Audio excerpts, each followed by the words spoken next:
तो गाइस कैसे हैं आप सब लोग। मैं हूं आपका दोस्त अरसलान और आप देख रहे हैं मेरा चैनल जी फ्लिक्स। तो गाइस अगर आप मेरे चैनल पर नए और अभी तक चैनल को सब्सक्राइब नहीं किया हुआ तो जल्दी से चैनल को सब्सक्राइब कर दें, वीडियो को लाइक और शेयर कर दें, शुक्रिया। तो लास्ट सीन के ऊपर हमने देखा था कि बैकचुआ हमारे सोमा से कहते हैं कि जाओ जाकर वैली से पानी लेकर आओ। तो हमारा सोमा जो होता है इस एपिसोड की शुरुआत में पानी लेने के लिए चला जाता है। यहीं पर हमें एक वाइस कैप्टन को दिखाते हैं। ये म्यूरियम की सेपरेट यूनिट का वाइस कैप्टन है। तो वो अपना बैग लेकर वहां पर अपने हाथ में एक छड़ी लेकर उसी तरफ आगे बढ़ रहा था, जबकि हमारा सोमा भागता हुआ उसके पास से गुजर कर जाता है। उसके हाथ में पानी का कटोरा होता है, वो वापस बैकचुआ की तरफ जा रहा होता है। सोमा कहता है कि जब मुझे पास करने को कोई काम नहीं होता तो मुझे लगता है कि मुझे सुकून मिलेगा। वो कमीनी औरत मुझे कहती है कि जाओ वैली से पानी लेकर आओ, और मुझे इस बात से बहुत ज्यादा गुस्सा आता है। और उसके बाद जब मैं ये काम भी कर देता हूँ तो फिर मेरे पास कुछ करने को नहीं होता। तो मुझे कहती है कि जाओ जाकर पत्थरों को उठाकर उस खाई में फेंक कर आओ। तो सड़क के ऊपर से पत्थर उठाकर मुझे फेंकने पड़ते हैं। तो कैप्टन जो होता है वो भी वहीं पर खड़ा होता है। वाइस कैप्टन वो देख रहा होता है और कहता है कहीं ये बंदा पागल तो नहीं है, ये यहाँ पर से पत्थर क्यों उठा रहा है। तो वहां पर उसके पास दो बच्चे खड़े होते हैं। वो बच्चे उसे कहते हैं लगता है कि तुम पहली बार हाकगुल में आए हो, इसलिए लगता है कि तुम इस ओपा के बारे में नहीं जानते। ये ओपा थोड़ा सा खिसका हुआ है। जबकि हमारा सोमा वहां पर बारी बारी पत्थरों को सड़क के ऊपर से उठाकर वैली के अंदर फेंक रहा होता है। और शाम ढलने पर जहां पर सूरज नीचे ढल रहा होता है उस वक्त वो वैली के अंदर सारे पत्थरों को फेंक देता है और अपना पसीना पहुंचता है और कहता है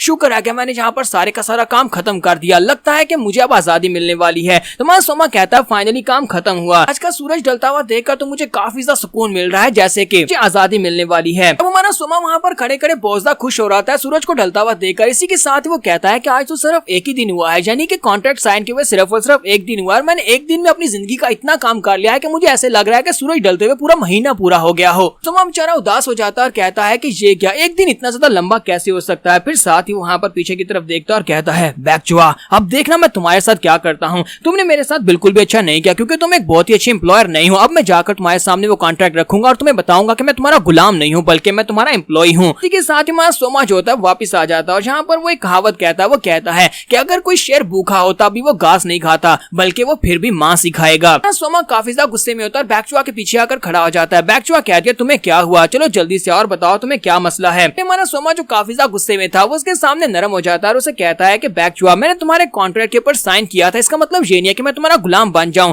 मैं यहाँ पर इस बात का हक रखता हूँ, मुझे यहाँ पर दिन में सुकून करने का मौका भी मिलना चाहिए। तुम सारा दिन यहाँ पर मुझसे ऐसे छोटे मोटे काम नहीं करवा सकती। तो इसी के साथ ही बैकचुआ उसे कहती है नहीं, असल में तुमने जो साइन किया था वो एक गुलामी का कॉन्ट्रैक्ट ही था। और उसके सामने कॉन्ट्रैक्ट रखती है और इसे इशारा करते हुए कहती है यहाँ पर पढ़ो। तुम्हारा सोमा अपने पास से ग्लास निकालता है और उसको देखता है और कहता है ये क्या, यहाँ पर क्या लिखा हुआ है। तो वहां पर लिखा होता है कि ये एक स्लेव कॉन्ट्रैक्ट है, यानी कि तुम्हें जो भी कहेगा तुम्हारा मालिक तुम्हें वो करना होगा। और अगर तुम यहाँ पर इस काम के करने से मना करते हो तो तुम्हें इसकी डबल ट्रिपल पेमेंट देनी पड़ेगी। और तुम यहाँ पर इस कॉन्ट्रैक्ट को खत्म भी नहीं कर सकते जब तक पूरा महीना नहीं हो जाता। हमारा सोमा बेचारा कहता है ये क्या, मेरी तो वाट लग गई, मैंने तो गुलामी के कॉन्ट्रैक्ट के ऊपर ही साइन कर दिया। तो फनी पार्ट तो काफी छोटा था। अब यहाँ पर मारियोंग फोर्ट्रेस का सीन दिखाते हैं। मारियोंग फोर्ट्रेस में खबर पहुंच जाती है कि वैगमा मर चुका है। तो जहां पर हमारे मारियोंग फोर्ट्रेस के 5th रैंक के बंदे को दिखाते हैं जो कि बड़े आराम से बाहर बैठा होता है। वो वहां से गुजरते हुए उस बंदे को देखता है जो कि मैसेज लेकर आया कि वैगमा मर चुका है। और इस बंदे का नाम आयरन डीमन जनरल चियोलमा जोंगोक गन होता है। उसके बाद एक और बंदे को दिखाते हैं जो काफी बड़ा और मोटा बंदा होता है। उसको आकर बताया जाता है, वो कहता है क्या वैगमा मर गया। तो ये मारियोंग फोर्ट्रेस का 4th रैंक का बंदा होता है। वो कहता है कि वैगमा को किसने मारा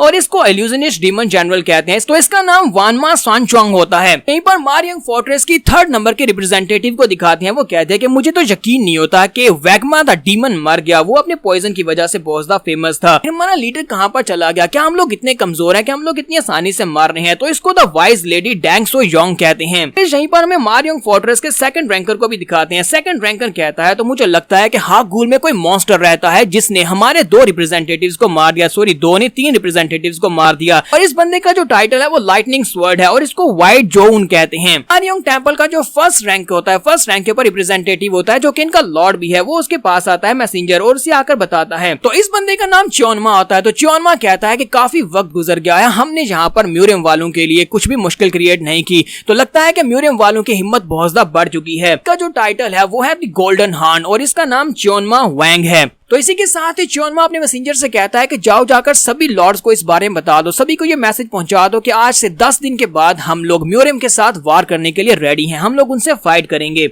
तो यहाँ से नेक्स्ट सीन जो होता है हमें डेड सी का दिखाया जाता है। तो यहाँ पर भी दिखाया जाएगा कि इसको डेड सी क्यों कहते हैं। यहाँ पर एक कश्ती को दिखाते हैं, वहां पर कश्ती वाला बंदा जो होता है इंतजार कर रहा होता है, क्योंकि यहाँ पर म्यूरियम के जो 12 एल्डर हैं उन सभी की एक मीटिंग बुलाई गई है। तो वह 12 एल्डर में से 2 एल्डर जो होते हैं वहां पर तख्ते के ऊपर से चलकर उस कश्ती की तरफ आगे बढ़े होते हैं। वहां पर एक मेंढक को दिखाते हैं कि मेंढक जंप करते हुए पानी के अंदर जाता है। जैसे वो पानी के अंदर डुबकी लगाता है, इसी के साथ उसकी डेड बॉडी वहां पर ऊपर तैरना शुरू कर देती है, क्योंकि वो मेंढक मर जाता है। तो मास्टर डाई हु कश्ती में बैठने के बाद पानी के अंदर हाथ मारते हैं और कहते हैं जरा देखो तो सही, यहाँ पर इस पानी की क्या हालत हो चुकी है। ये पानी यहाँ पर अगर मछली भी सांस नहीं ले सकती तो ये पानी तो बिल्कुल वाकई में डेड सी कहलाने के लायक है। इसके साथ एक और 12 एल्डर में से एक एल्डर होता है जिसका नाम सुख जी होता है। वो उसे कहता है किसी वजह से तो हमें यहाँ पर डैन वुड से बनी हुई एक बोट के साथ ही उस जगह के ऊपर जाना पड़ता है, इस सी को क्रॉस करना पड़ता है, वरना कोई भी सी जो है, कोई भी बोट जो है वो इस पानी के अंदर डूब जाती है। एल्डर सुख जी डाइहो से कहता है कि मुझे लगता है कि तुम पहली बार हमारी यूनिट में जाने वाले हो, वहां पर जहाँ पर मीटिंग हो रही है, क्या तुम पहली बार इस सी को पार कर रहे हो। तो वो कहता है कि हाँ, ये समझ लो कि मैं पहली बार जनरल असेंबली में जाने वाला हूँ।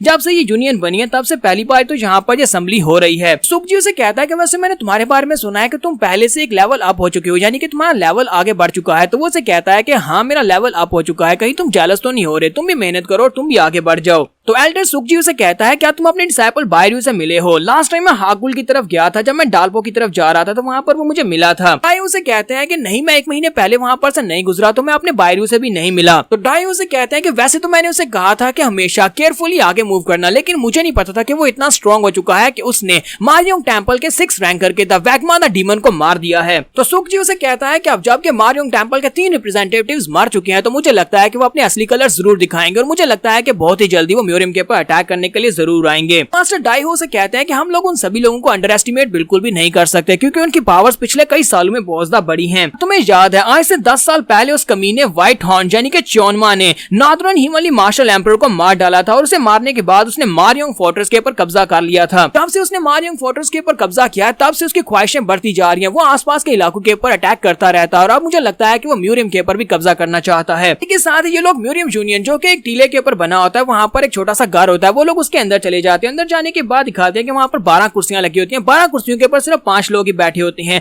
तो वो लोग कहते हैं कि ये क्या, हमारी मीटिंग हो रही है, यहाँ पर 12 में से सिर्फ और सिर्फ 5 एल्डर्स आए हैं। लगता है कि आजकल सभी लोग बहुत ज्यादा बिजी हैं, जो यहाँ पर आते भी नहीं है। तो उनमें से एक एल्डर यहाँ पर बात कर रहा था जिसका नाम योंगवैंग डिसलोजर होता है। दूसरा एल्डर जिसका नाम चोन रियोंग होता है, वो उन लोगों से कहता है कि हाँ, मुझे भी लगता है यहाँ पर अपने पुराने दिनों को मिस कर रहे हैं, जब यहाँ पर 12 के 12 एल्डर्स हुआ करते थे और सभी लोग यहाँ पर पीसफुली काम किया करते थे। वो लोग यहाँ पर आपस में डिस्कस करने के लिए आए हैं कि मारियोंग के करंट फोर्सेस क्या हैं, और अगर वो अटैक करते हैं तो हम लोग उनसे कैसे निपटने वाले हैं। तो मास्टर डाइहो उनसे कहते हैं कि इस वक्त उन लोगों की पावर काफी ज्यादा है, यानी कि उनके पास इस वक्त 13 लॉर्ड्स हैं जो कि उनके कंट्रोल में, और साथ में उनके पास पूरी 1 लाख की सोल्जर्स हैं, 1 लाख की आर्मी है। फिर साथ ही वो उन्हें एक तरफ इशारा करते हुए कहते हैं कि जरा यहाँ पर देखो, ये गोस्ट वैली, यानी कि यहाँ पर जो मास्टर रहता है वो बहुत ज्यादा पावरफुल है। गोस्ट वैली के बारे में उनको बता रहे होते हैं और कहते हैं कि अगर यहाँ पर मारियोंग फोर्ट्रेस ने गोस्ट वैली के जो मास्टर है उनके साथ हाथ मिला लिया तो मुझे नहीं लगता कि म्यूरियम की फोर्सेस भी उनको रोक पाएंगी। तो एल्डर सुख जी उन सभी लोगों से कहता है कि मुझे लगता है कि अगर मैं यहाँ पर सच बताऊं तो म्यूरियम के पास ज्यादा फोर्सेस नहीं है, हम लोग उनको रोक नहीं पाएंगे, क्योंकि हमारे पास जितने भी हिमनली किंग है और जितने भी एल्डर्स हैं वो सभी के सभी अपने अपने जो इलाके हैं उनको महफूज रखने में बिजी हैं, वो सभी लोग, इसीलिए तो मीटिंग में भी नहीं आ पाए। एल्डर जो होते हैं वो ग्रैंड एल्डर से कहते हैं कि मुझे लगता है कि ग्रैंड एल्डर के पास कोई ना कोई आइडिया होगा, वो हमें यहाँ पर बताएंगे कि हमें आगे क्या करना है। तो ग्रैंड एल्डर जो होते हैं वहां पर चुपचाप बैठे होते हैं। फिर साथ ही उनसे कहते हैं तुम सभी लोग याचा के बारे में तो जानते हो, वी हॉन गन याचा, तुम लोग उसके बारे में तो जानते हो, जो इस वक्त गोस्ट वैली का मास्टर है। वो मारियोंग के रीजन के बाद से वो एक ट्रू मास्टर कहलाने के लायक है। अगर उसके कैलिबर का बंदा चोनमा के साथ हाथ मिला लेता है तो मुझे लगता है कि पूरी की पूरी म्यूरियम यूनिट भी उनके सामने घुटने टेक देगी, क्योंकि इन लोगों के सामने हम लोग टिक नहीं पाएंगे। सभी एल्डर उसकी बात सुनने के बाद बिल्कुल खामोश हो जाते हैं, क्योंकि वो सभी लोग जानते होते हैं कि याचा कितना ज्यादा पावरफुल है, कि वो बायरियोंग के टाइम से है। बायरियोंग के टाइम में बहुत ज्यादा पावरफुल मास्टर्स हुआ करते थे और वो तब से लेकर अभी तक जिंदा है। ग्रैंड एल्डर उनसे कहते हैं कि मुझे पता था कि तुम में से किसी के पास भी इसका कोई जवाब नहीं है, इसी वजह से मैंने पहले अपने एक मैसेंजर को उसके पास भेज दिया हुआ है। मैंने एक मैसेंजर को याचा के साथ बात करने के लिए भेजा है। तो वो लोग कहते हैं आपने वहां पर किसको भेजा है, तो उन्हें बताते हैं कि मैंने वाइस जनरल को भेजा है, म्यूरियम यूनियन का वाइस जनरल ली गन आर्क, मैंने उसको वहां पर भेजा है। लगता है कि अभी तक वो हाकगुल में पहुंच गया होगा और उसके बाद वो सीधा वहां से गोस्ट वैली में जाएगा और जाकर याचा से इस बारे में बात करेगा। यहाँ पर मैं उसी लड़के को दिखाते हैं जो वही लड़का है जो कि पहले वहां पर हमारे सोमा को देख रहा था, लेकिन इसी के साथ ही वो कश्ती के ऊपर से गायब हो जाता है। तो अब ये कहां पर गायब होकर चला गया, ये हम लोग नेक्स्ट एपिसोड में देखेंगे। एपिसोड की एक्सप्लेनेशन अच्छी लगी हो तो कमेंट करके जरूर बताइएगा। चैनल को सब्सक्राइब कर दें, वीडियो को लाइक और शेयर कर दें। शुक्रिया।